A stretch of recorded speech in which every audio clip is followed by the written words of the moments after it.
What's up, my friends? How's everybody doing? Welcome back to Carpo's channel. Today I just got back, well, last night I got back from a 5-day camping trip. It was beautiful. I uploaded a video last night that I'd made while I was there, just sitting at the lake and really enjoying the sunrise. And I did make a few other videos while I was there that I was going to kind of link together my intention.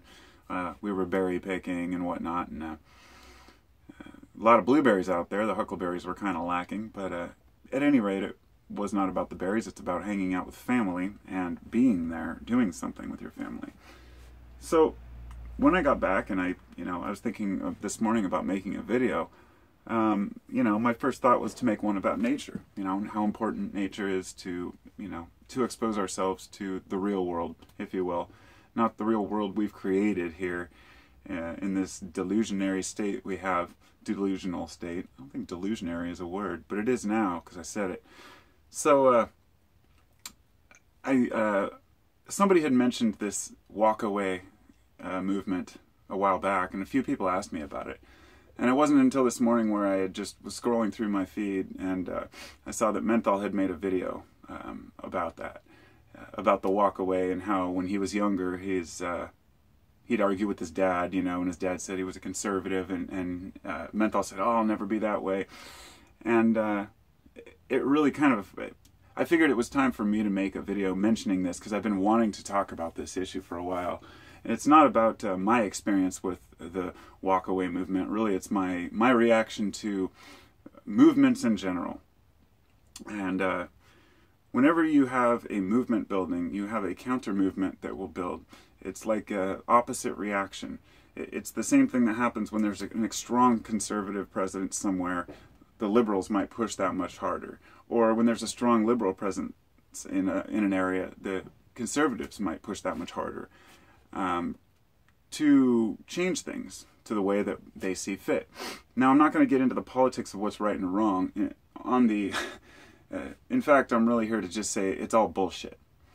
This whole red pill, blue pill philosophy, it's completely got it backwards. You don't want to swallow any of the pills. And if you're going to take one pill, you take the purple pill. And that's the way I've been seeing it this whole time. You're going to take them both. You cannot just immerse yourself in one side of something and expect that it's going to serve you well to be resistant to an entire other segment of the population. And I think that the thing that bothers me, not bothers me, but that I roll my eyes at about the whole walk-away movement is the idea that people aren't saying, "Hey, I'm walking away from, being a liberal or being a Democrat and just becoming a free spirit, a free entity." No, they're often saying, "Oh, the conservatives were right the whole time, and so the grass isn't greener on the other side." Well, once you get there, you realize it's astroturf. It's fake the whole time. Neither side have it figured out. There is no like, "Oh, I'm stepping over here onto this side, and now I understand things." Although a lot of people who were once liberal, let's say, and I'm just using these terms very liberally, there are some people out there that call themselves liberals. Now, I want to say, if I go back, a few years back, there have been times where in my videos I've said, well, I would consider myself a liberal person.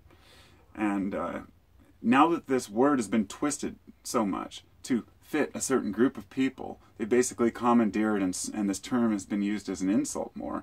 I guess I don't consider myself as much of a liberal by modern definition of the word, if that makes sense. But really, what I could sit here and get wrapped up in semantics and wordplay all day long. It's all bullshit. None of it really matters. What really matters is what's in your heart and what do you think is best for people in general. Or for yourself in general and your family. And that's very subjective. Each person has their own experience in life, and they just decide for themselves what they think is right. And those opinions do change.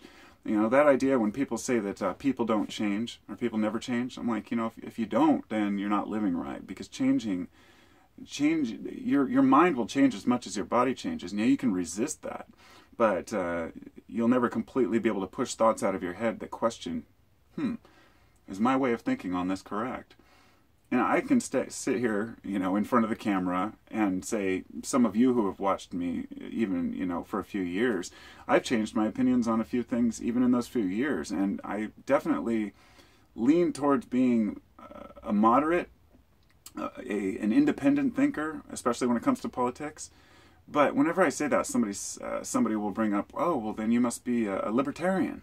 I say, no, we have to stop defining this as a partisan issue, whether it be multiple, a bipartisan left and right thing, or, which is, by the way, something that every society has had. There have always been opposing viewpoints.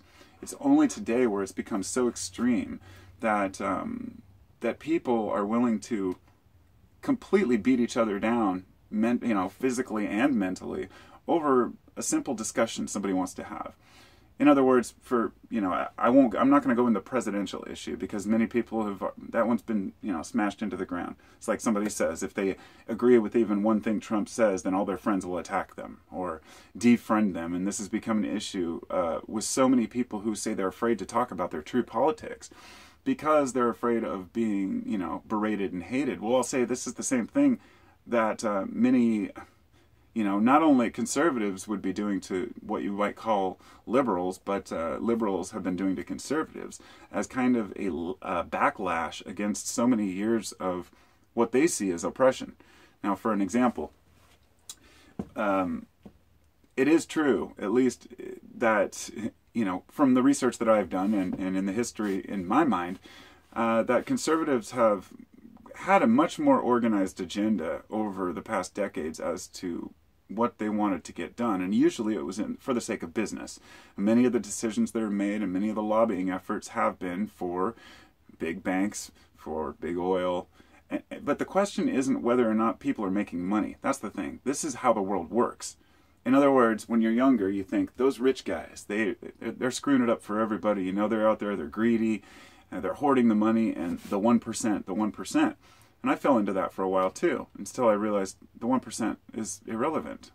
Having money is you're still an individual person. And in other words, tomorrow if the lights go out, you're only worth as much as your ability to protect yourself, to defend yourself, to find and acquire food. Let's just say there is a major catastrophe. Those same rich people, if they can't afford to pay people because money is worthless, then and perhaps that'll never happen, but my point being that, in my opinion, the richest men, the richest women, the richest people are the ones who have a wealth of knowledge, a wealth of friendship and understanding and love and compassion for other people, and can get that in return. You can be a loner, a big wig, a billionaire that sits alone in his castle and has everybody do everything for him. So be it. Why is that such an issue to, let's say, the people who say, well, he's a rich guy, he should be giving more to the poor? You say, well, he is by even hiring people to do things that otherwise wouldn't even need to be done. Like all the way back to, ancient times where the people would sit around, their job was just to fan, the leader. But if you get into it deeper, you see that it's not just a matter of people being forced into this paradigm that's been created. And that's hopefully coming across, getting this across.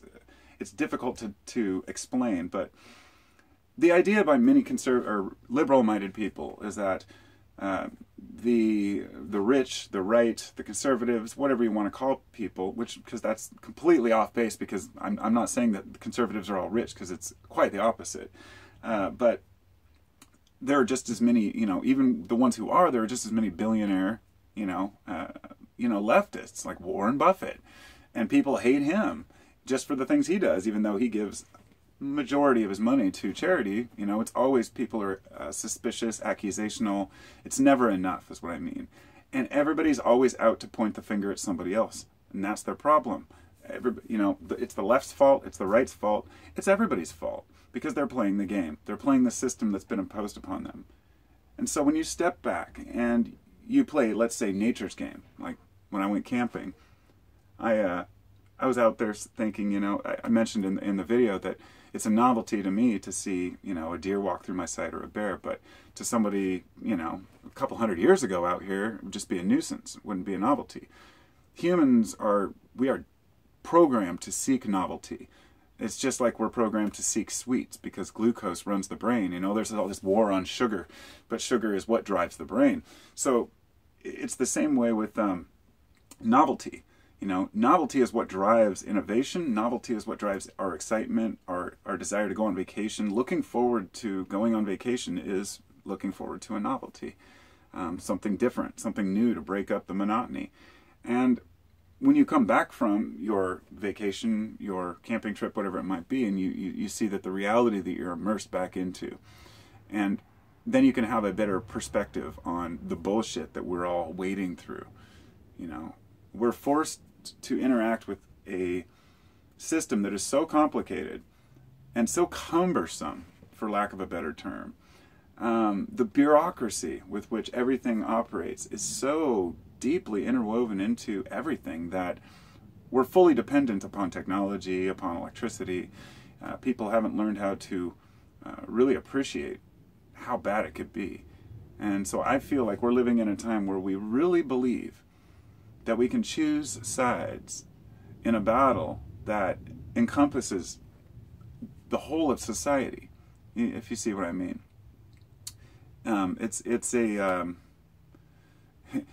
To be able to even choose sides can only happen in a society that is either really bad or is too good for the people's sake. In other words, there are too many people out there that are very passive.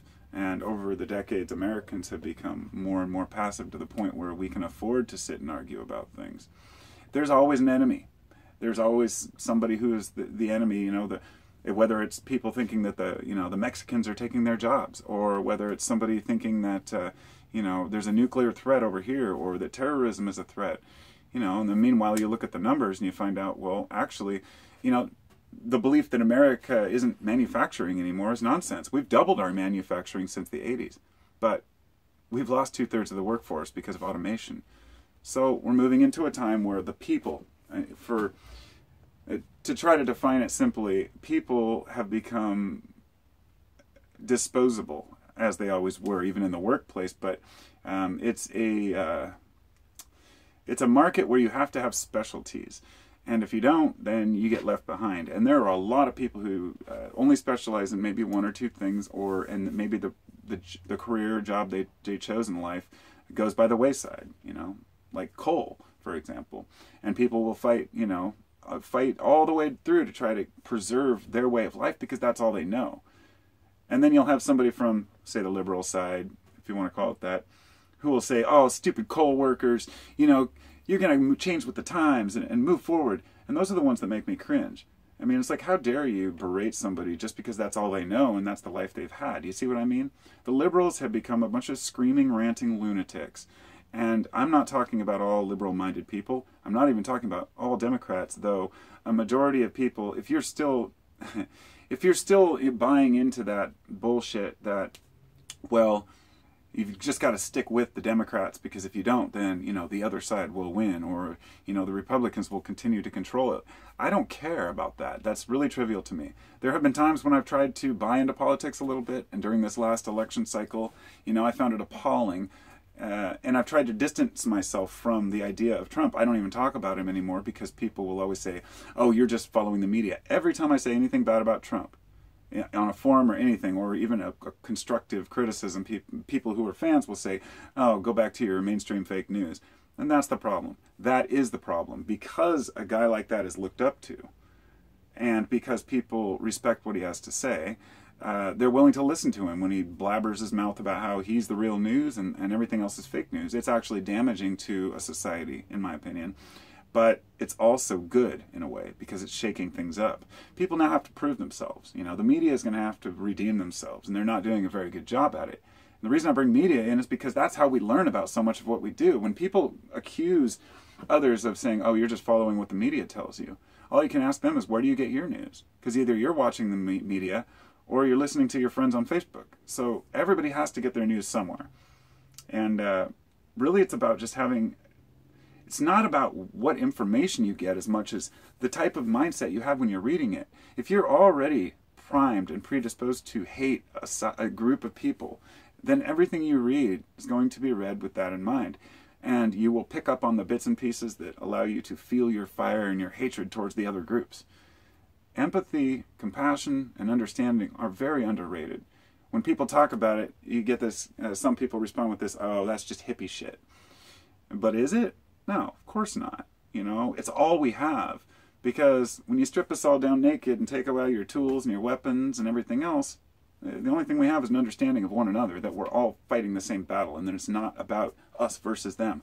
But to kind of go back, because I got off track on that, it's not that there have been a side of people who have deluded all of mankind, who have herded us like sheep, like cattle. We do that to ourselves. There are just people who see how the system operates and take advantage of that. In other words, a guy can stand on a street corner, as an example, and he can preach that he's the second coming of Jesus. And most people will just walk by and laugh at him. A couple people won't.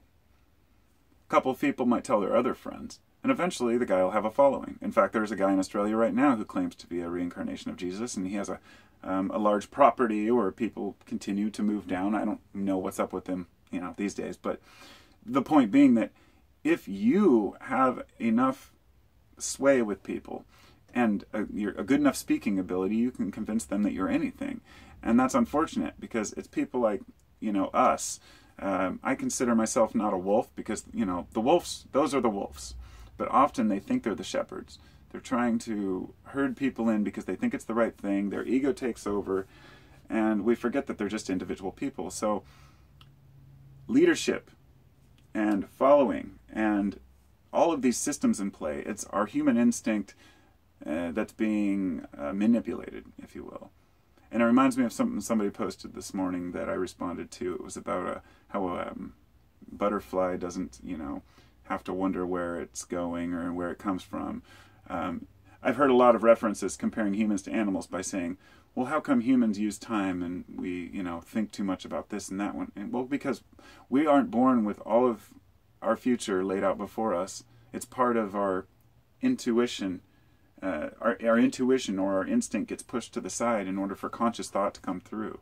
In order to sit and make a video, just like I'm doing right here, I have to push aside my, background operating mode, standard mode, if you will, and start thinking about terms and putting all these things together. That's what makes humans different. When you and I have a conversation about things, we have totally different mindsets about what we're talking about and how to perceive it. And so it's important that we're not primed to attack one another just because we say something that might trigger someone else. I think that the triggering culture, the idea of values being put forth as this.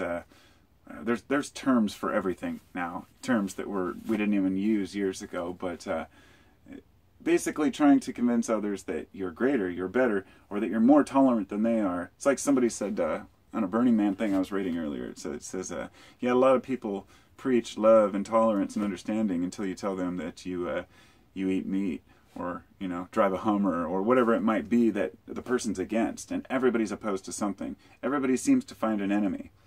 And so love your enemy, and you'll find that they're your friend. Love the rich. Put yourself in a perspective of a billionaire's shoes and say, what would you do with that kind of money?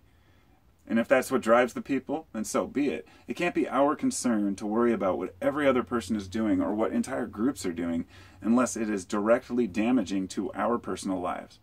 And unfortunately, there are plenty of people in power who understand propaganda well enough to convince you that your real enemies are out there. That if you're a liberal, your enemies are the conservatives. Or if you're a conservative, your enemies are the liberals. Or you should arm yourself against this potential civil war. Or that Trump's the biggest problem. Or all these specific court cases and bullshit and media frenzy about these crappy little stories that mean nothing. Meanwhile, the big crime's going on behind the scenes that's never talked about. The bankers, the big time weaseling of our funds through, you name it. You can see what's happening. We had such potential as a society, but we got too big. And that's my opinion. I think that in smaller tribal groups, there's more, you have a more recourse if something goes wrong. And there's also, people are held to a different standard. They have to be responsible if a leader makes a bad decision and they live within a couple miles of all the people in the area.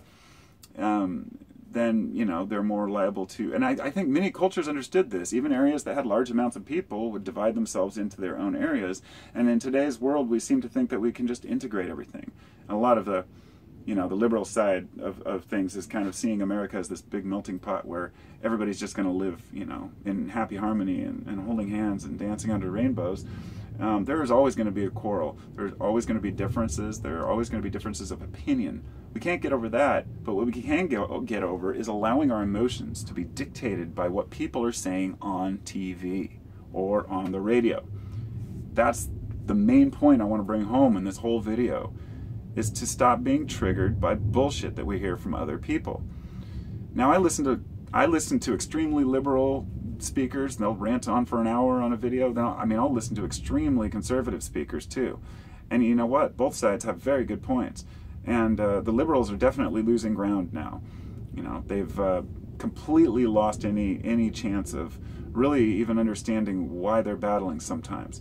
It's just about it's about fighting. It's about fighting against other people who have different interests. And you've got to be able to pin down your anger if you're frustrated and understand whether that really affects you or you're just being programmed by the very people that are actually the oppressors. Because, you know, your neighbors are not your enemy, but we naturally lean towards that, I guess. So I'm rambling at this point, but what's new, right? Hope you're all having a good day. Better go get some things done now, and I'll talk to y'all soon. Remember, be patient, love one another, accept the fact that you might not know what's really going on in the big picture. And I think when it comes down to violence, you know, that's very subjective. Some people say it's necessary at times. I say it really depends on what you're fighting against, you know. If you're destroying a city because you're rioting over a summit meeting that maybe has nothing to do with you at all in the long run, or that you're misunderstanding, you know, it gives a bad name to everybody. I don't think that anybody on either side, this isn't an attack on liberals at all. You know, this is an attack on stupidity from both sides. I've fought enough against conservatives in my life, and you know, in that argumentative sense of, well, this is the issue that I'm bothered by, for example.